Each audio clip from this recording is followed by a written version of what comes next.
Last video में हम लोगों ने डिटरमिनेंट पे ही क्वेश्चनों को देखा था, उसके मॉडुलस को निकालना सीखा था और डायरेक्ट एक्सपेंड करना सीखा था। लेकिन अब हमारे पास होता क्या है कि क्वेश्चंस ऐसे आते हैं कि अगर हम उनको डायरेक्ट एक्सपेंड करते हैं तो वहाँ पर हमें कैलकुलेशन में प्रॉब्लम होती है, या कभी कभार ऐसा भी होता है कि हमें एक्सपेंड करने की ज़रूरत भी नहीं है, क्वेश्चंस को हम देखते ही उसका आंसर बता सकते हैं और एक लाइन में ही उसका आंसर हो जाता है। तो हम उस टॉपिक पे डिस्कशन करेंगे। डिटरमिनेंट को सॉल्व करने के लिए हमारे पास जो क्वेश्चंस आते हैं वो दो तरह के आते हैं। फर्स्ट आता है कि हम क्वेश्चंस को देखते ही डायरेक्ट उसका आंसर जीरो बना सकते हैं, जीरो बता देंगे, मतलब डिटरमिनेंट का आंसर डायरेक्ट जीरो हो जाएगा। दूसरा टाइप होता है कि जब मॉडुलस का आंसर जीरो नहीं होगा। क्वेश्चन आपको दो तरह के मिलेंगे। पहला क्वेश्चन होगा कि डायरेक्ट हम देखते ही बता देंगे कि हमारा उसका आंसर जीरो है, कुछ प्रॉपर्टीज़ को हम बताएंगे उसके बारे में। और सेकंड होता है कि जब डायरेक्ट आंसर जीरो हम नहीं बता सकते। तो हम फर्स्ट वाले पर चल रहे हैं और फर्स्ट का हमारे पास जो ऑपरेशन है या प्रॉपर्टीज़ जो है जिनके द्वारा हम देखकर ये बता देंगे कि इसका आंसर जीरो है कि नहीं है। कैसे? सबसे पहली प्रॉपर्टीज़ ये है कि अगर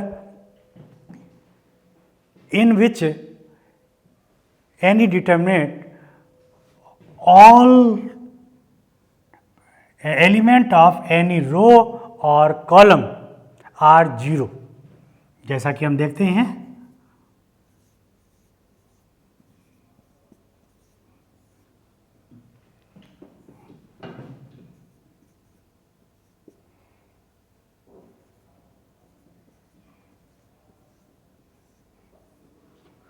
ये हमने दो क्वेश्चंस आपके सामने लिखे हैं।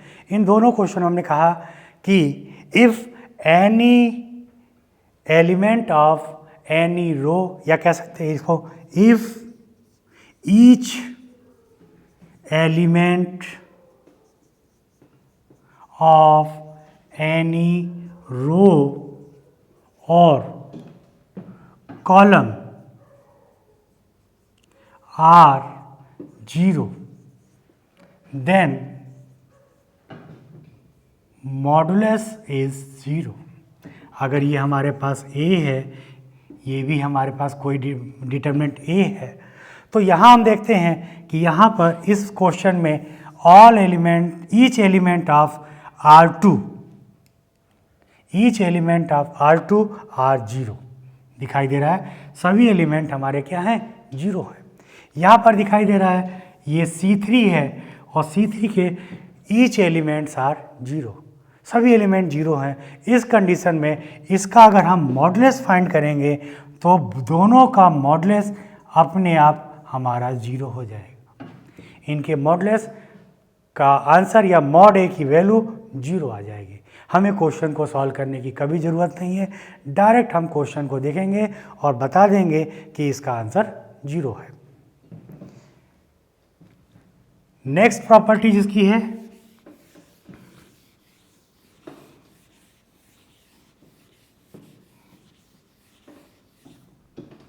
Next properties second number, if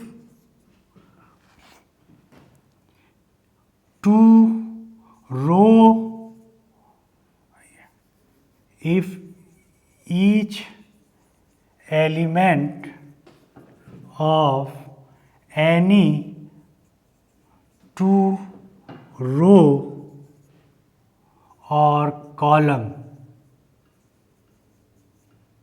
are same, ये सेकंड कंडीशन है कि अगर हम देखें यहाँ पर एक एग्जाम्पल हमने लिया है,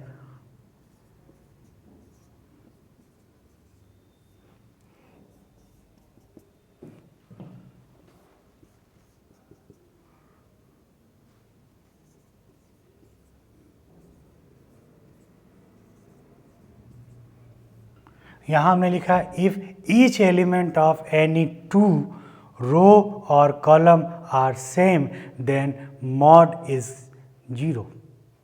यहाँ हम देखते हैं कि ये देखिए C1 is equal to C3 and यहाँ दिखाई दे रहा है कि R1 is equal to R3।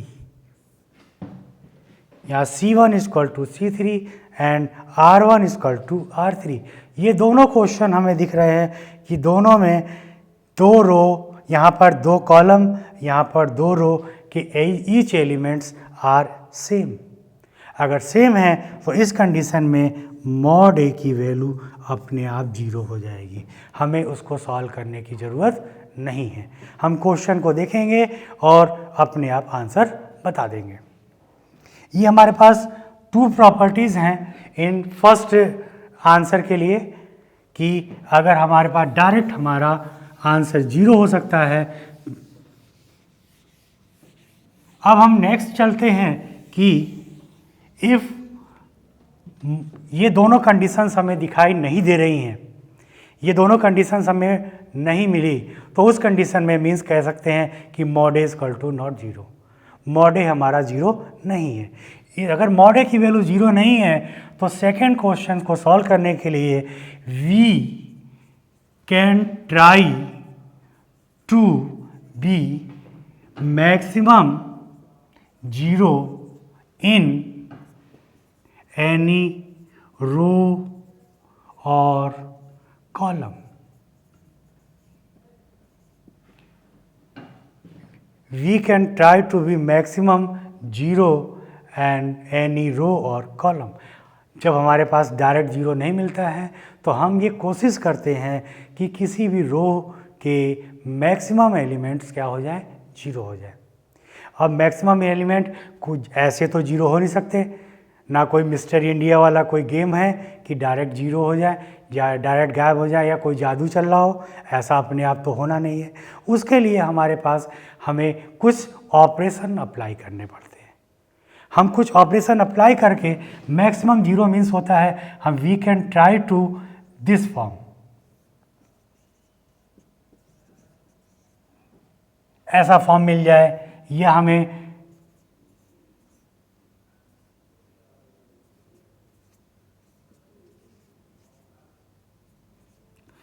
ऐसा कोशिश करते हैं कि इसके ज़्यादातर कोशिश करते हैं कि किसी भी रो के मैक्सिमम एलिमेंट 0 हो जाए या किसी भी कॉलम के मैक्सिमम एलिमेंट 0 हो जाए। अगर ये इस ऑर्डर का भी नहीं मिलता है तब भी अगर हमें ये ना मिले, अगर हमें ऐसा भी मिल जाए, ऐसा भी मिल जाए तो भी हम कोशिश करते हैं कि हमें कोई भी मैक्सिमम, अगर ये 0 नहीं मिल रहे हैं, ये 0 मिल जाए, ये 0 मिल जाए, कोशिश करते हैं कि मैक्सिमम 0 कैसे मिले। अब मैक्सिमम 0 हम अपने आप नहीं मिलेगा जैसा कि मैंने कहा, तो उसके लिए हमें क्या करना होता है, जैसे हम क्या जानते हैं सभी लोग कि अरिथमेटिक में हम अगर हमें 0 लाना होता है तो हमें मिनिमाइज़ करते हैं, एडिशन, सब्ट्रैक्शन, ये सब कंडीशनों को अप्लाई करते हैं। उसी तरह से डिटर्मिनेंट में भी हम लोग कुछ प्रॉपर्टीज़ को अप्लाई कर सकते हैं और उससे 0 लाने की कोशिश करेंगे। अब प्रॉपर्टीज़ को अप्लाई करने में हमारे पास कुछ ऑपरेशन हैं, उनकी हम हेल्प ले सकते हैं। वो हेल्प क्या कि हम फर्स्ट ऑपरेशन पढ़ रहे हैं कि अगर हमारे पास कोई भी क्वेश्चन दिया गया है और क्वेश्चन में अगर हमें दिखाई देता है कि इस तरह से 0 आ गया, यहाँ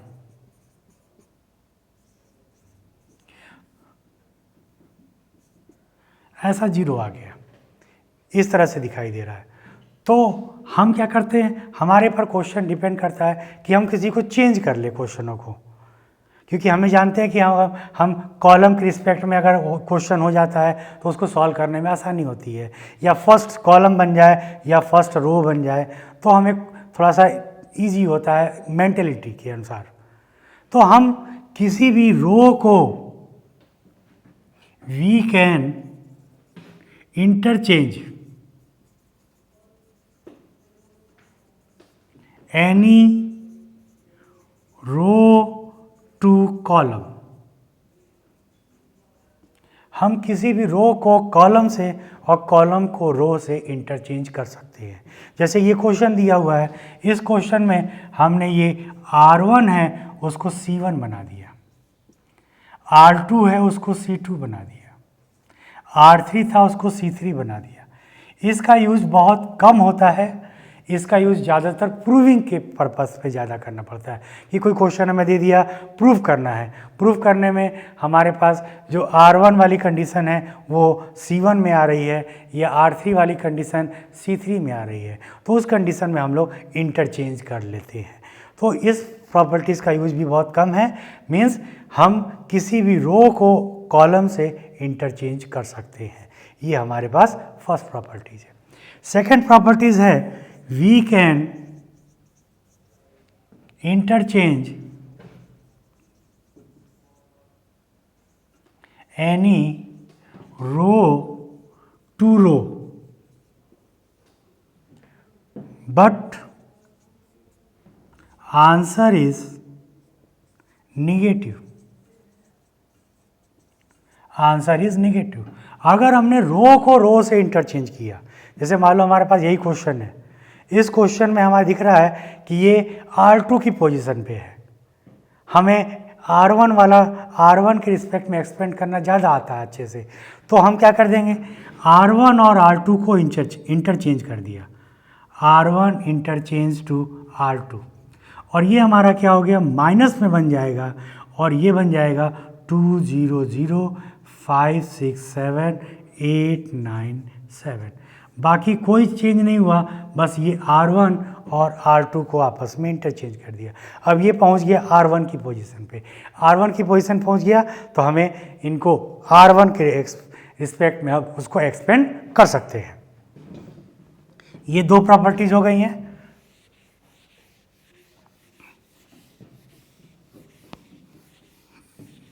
इसका भी यूज बहुत प्रूविंग के पर्पज से ज़्यादा होता है, वैसे इसका यूज कम है।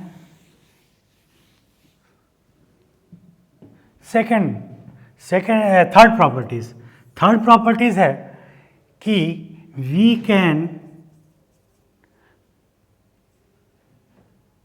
Common any number of any row और कॉलम। ये कॉमन की जगह पर हम लोग मल्टीप्लाई भी ले सकते हैं।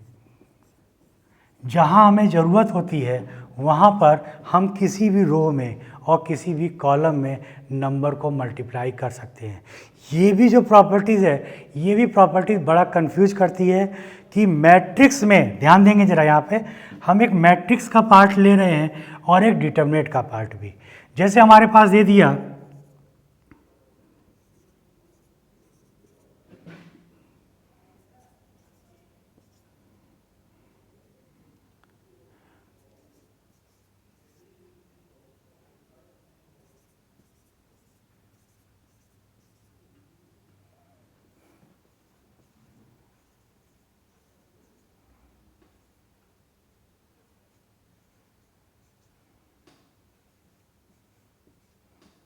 इन दोनों क्वेश्चनों में हम देख रहे हैं कि थोड़ा सा हम बताने की जरूरत हमें आई कि ये मैट्रिक्स है, ये डिटरमिनेंट है क्योंकि मॉड लगा हुआ है। मैट्रिक्स में जो कॉमन वैल्यू होती है वो हमें पूरे में से कॉमन निकालना पड़ता है, सभी में एलिमेंट या सभी मेंबर में ये होना चाहिए, जिसे यहाँ पर ए कॉमन होगा और सभी से X Y Z P Q R M N O बन जाएगा। लेकिन इसमें ज़रूरत नहीं है, ये हम किसी भी रो से या किसी भी कॉलम से कॉमन ले सकते हैं। यहाँ पर हमारा ए कॉमन हो गया, X Y Z P Q R M N O ऐसा बन जाता है। तो ये एक चेंज है मैट्रिक्स और डिटरमिनेंट में, ये थोड़ा सा बताने की जरूरत था। लेकिन अब हम ये क्वेश्चन पे आते हैं। जो हमारे पास ये क्वेश्चन दिया गया है, we can common any number of any row और एनी कॉलम, तो क्या है कि हम किसी भी रो या कॉलम से किसी भी नंबर को कॉमन ले सकते हैं। इसकी ज़रूरत कैसे पड़ती है, जैसे मान लो आगे एक एग्जांपल हम लेते हैं। एक हमारे पास क्वेश्चन दिया है 1 2 3 4 5 6 2 4 6, ये क्वेश्चन है। अगर हम देखेंगे तो हम क्या करेंगे, क्वेश्चन को डायरेक्ट क्या करेंगे, सॉल्व करना चालू कर देंगे, एक्सपेंड कर देंगे। बट अगर हम यहाँ देखते हैं कि अगर हम इस प्रॉपर्टीज़ को, ध्यान है हमारे नॉलेज में है ये प्रॉपर्टीज़, तो दिखाई दे रहा है कि जो C3 है, C3 से अगर हम 2 कॉमन ले लें, C3 से 2 कॉमन ले लें तो 1 2 3 4 5 6 एंड 1 2 3, ये ऐसा बन जाएगा। और दिखाई क्या देगा? C1 is equal to C3। और ये कंडीशन फर्स्ट प्रॉपर्टीज के अनुसार बन गई हमारी, जिसमें दिखाई दिया कि C1 is equal to C3, therefore value of mod A is equal to 0। हमें इसको सॉल्व करने की ज़रूरत नहीं है और हमारा आंसर क्या हो जाएगा? डायरेक्ट 0 हो जाएगा। तो इसकी ज़रूरत ज़्यादातर हमें इसी टाइप के क्वेश्चन में पड़ती है, इस प्रॉपर्टीज़ की, कि जब हमें दिखाई दे कि कोई भी वैल्यू हम कॉमन ले लेते हैं, मल्टीप्लाई भी कर सकते हैं, मल्टीप्लाई कम ही होता है, ज़्यादातर कॉमन होता है, और कॉमन लेने से हमारा कैलकुलेट करने की ज़रूरत नहीं होती है, अपने आप क्वेश्चन सॉल्व हो जाता है। नेक्स्ट जो प्रॉपर्टीज़ है वो सबसे इम्पॉर्टेंट है और सबसे ज़्यादा इसी का यूज़ किया जाता है। वो क्या? वी कैन ऐड और subtract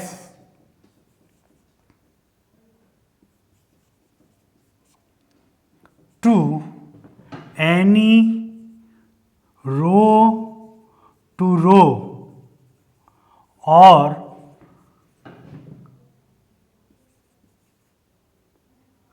column two column. Means हम किसी भी रो के से एक रो को दूसरे रो से, उसके एलिमेंट को, और कॉलम के एक कॉलम को दूसरे कॉलम के एलिमेंट के साथ ऐड या सब्ट्रैक्ट कर सकते हैं, जिससे कि क्या होता है? कैलकुलेशन में हेल्प मिल जाता है। सबसे ज़्यादा हम इसी प्रॉपर्टीज़ का यूज करते हैं, और इस प्रॉपर्टीज़ का यूज करने में हमें जो भी वर्क करेंगे उसको हमें शो करना ज़रूरी है। जैसे हम एक एग्जांपल लेते हैं कि अगर हमारे पास कोई क्वेश्चन ए है,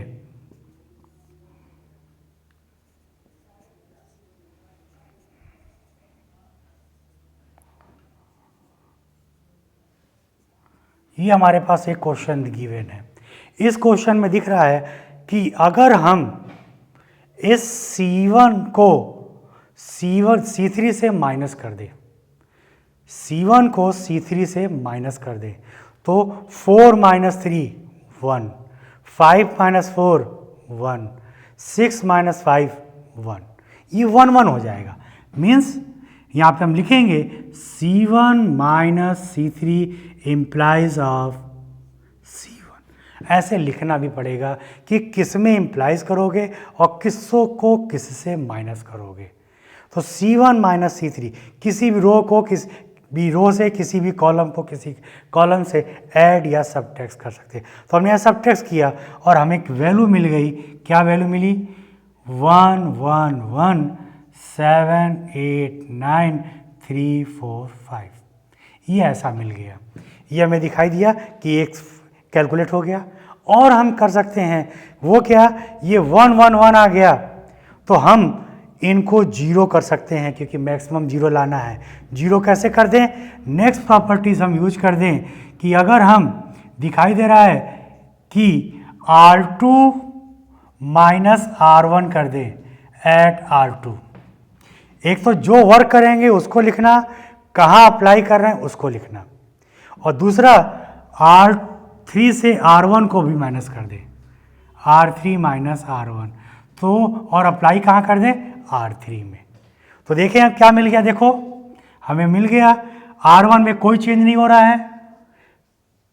और एक चीज़ और ध्यान रखना यहाँ पे है कि अगर आप प्रॉपर्टीज़ अप्लाई कर रहे हैं, अगर आपने R2 में अप्लाई कर दिया है तो अब R3 से R2 को माइनस नहीं करेंगे, क्योंकि R2 is the change.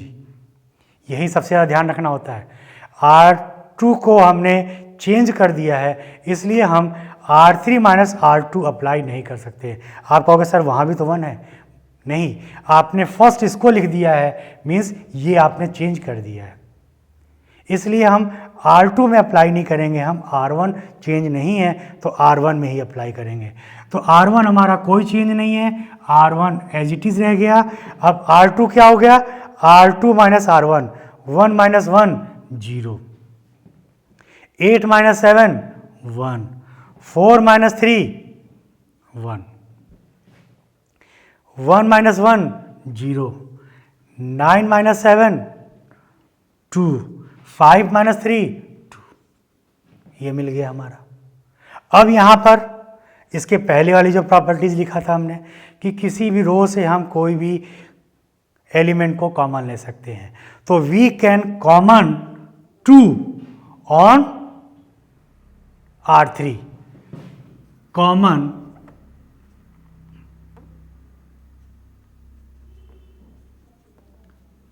2 on R3, तो हमें क्या मिल जाएगा? मिल गया हमारा 2 बाहर आ गया, 1 7 8 0 1 1 0 1 1। अब यहाँ पर देखें, यहाँ दिखाई दे रहा है R2 is equal to R3, R2 and R3 are same. जब R2 एंड R3 सेम हो गया तो इस मॉड A की वैल्यू 0 हो गई। हमने सॉल्व किया, R2 और R3 की वैल्यू सेम होने की वजह से मॉड A की वैल्यू क्या हो गई? 0। तो हम इस थर्ड प्रॉपर्टीज का सबसे मैक्सिमम यूज करते हैं और वहाँ से सॉल्व करके हम लोग क्वेश्चनों को एंड तक पहुँचते हैं। और सभी में ध्यान रखना है कि जो भी प्रॉपर्टीज़ आप यूज करेंगे उस प्रॉपर्टीज़ में हम लोग जो भी यूज करना उसको लिखना है। पहले लिख दें, पहले लिखें और उसके बाद प्रॉपर्टी यूज करें, या प्रॉपर्टीज़ आपने जहाँ पर ऑपरेशन अप्लाई कर दिया है उसके राइट हैंड साइड में भी आप लिख सकते हैं। मीन्स स्टार्टिंग में लिख सकते हैं, उसके बाद ऑपरेशन अप्लाई करेंगे, या ऑपरेशन अप्लाई के राइट हैंड साइड में भी आप उसको लिख सकते हैं। और इसी प्रोसेस से ही डिटरमिनेंट को ज़्यादातर हमें सॉल्व करना होगा।